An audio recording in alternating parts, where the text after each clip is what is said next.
public key infrastructure. Basically, we can see PKI. Okay, so why do we require public key infrastructure? Basically, what is the need of that thing? So, basic the need why we require, because on the cryptography, on the organization, everyone is using encryption decryption, right? If you are working on the website, for the securing your web application, there is need of encryption and decryption. And for doing the encryption and decryption, we have to set up, or we require the key for every type of encryption, whether it will be your encryption, whether it will be your symmetric or the asymmetric key cryptography. There is a need of the key that we have to use. Okay, so that's called the public key infrastructure thing.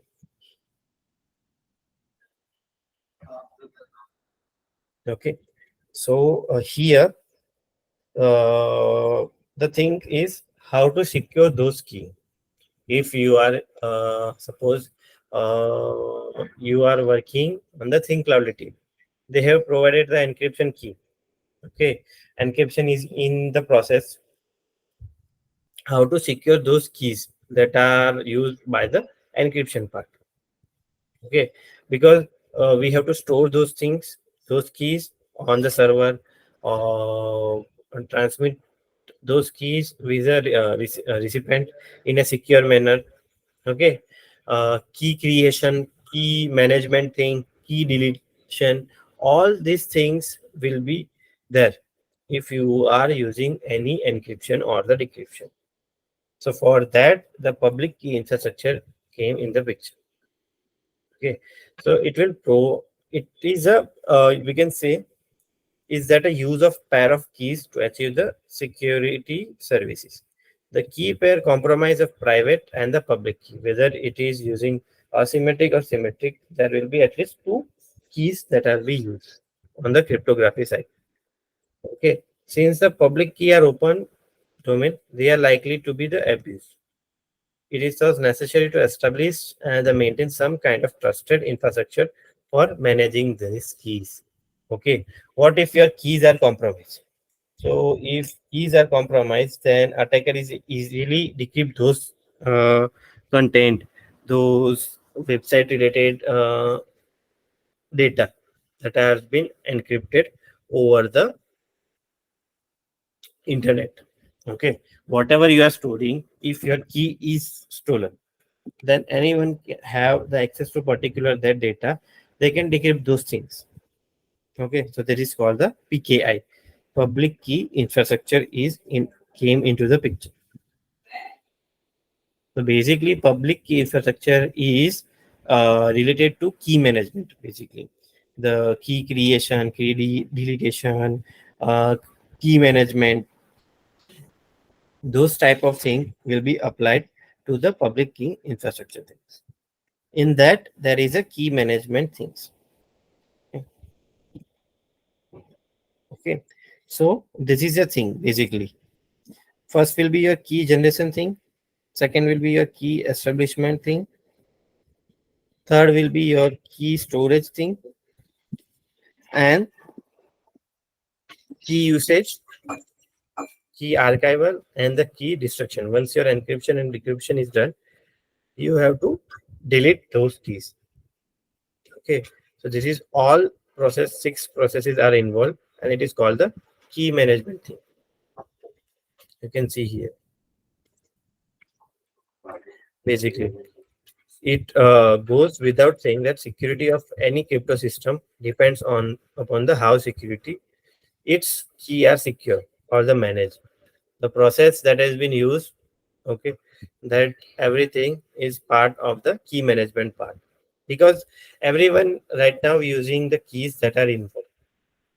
Okay, and for securing those key, the usage of how securely manner, that is need of a PKI key management thing. Okay, if we just go to AWS also, so 1 second.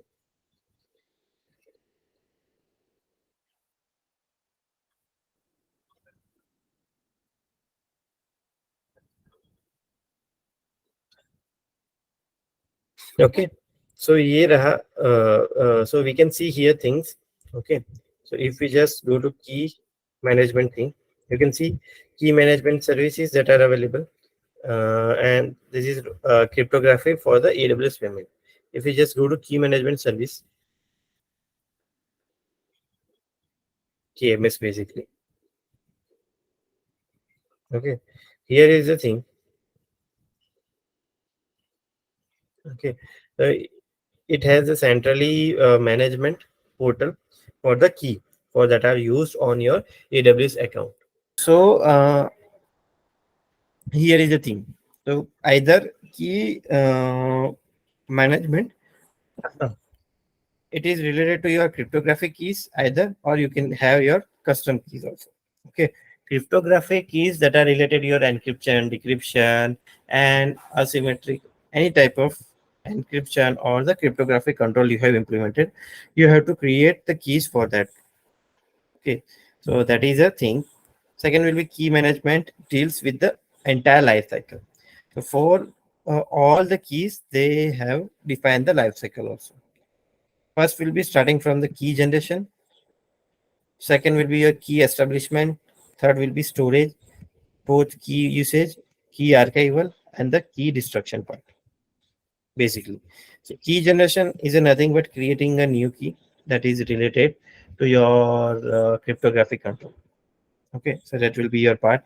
Second will be key establishment, like how to store. Okay, means how establishment, like who can access and everything. Okay, once key is generated, then it will be assigned to particular cryptographic control. That will be your establishment. Third will be key storage, how securely you store those key in your server, in your tool, if you are using. So those will be part of the key storage part. Fourth will be key usage. So basically, key usage will be there, that suppose I have created the cryptographic control, I have created the encryption part, but from you guys, I have only provided to access only Nikki and the Florin. Generally, have don't have the access. Okay, so that will be the part of your usage part. Then fifth step will be your key archival. So basically, key archival is a nothing, but sometime what happen? You have created the key, you have created the cryptographic control, but right now you are not using those things. Okay. Basically, one web application, you have hosted application on one server, you have created the encryption key for that also, but your application or web application required uh, to be hold on some time. Okay, so you are putting those keys on in the key archival thing.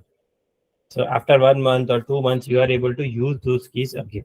So that's why you are putting those key on the key archival thing.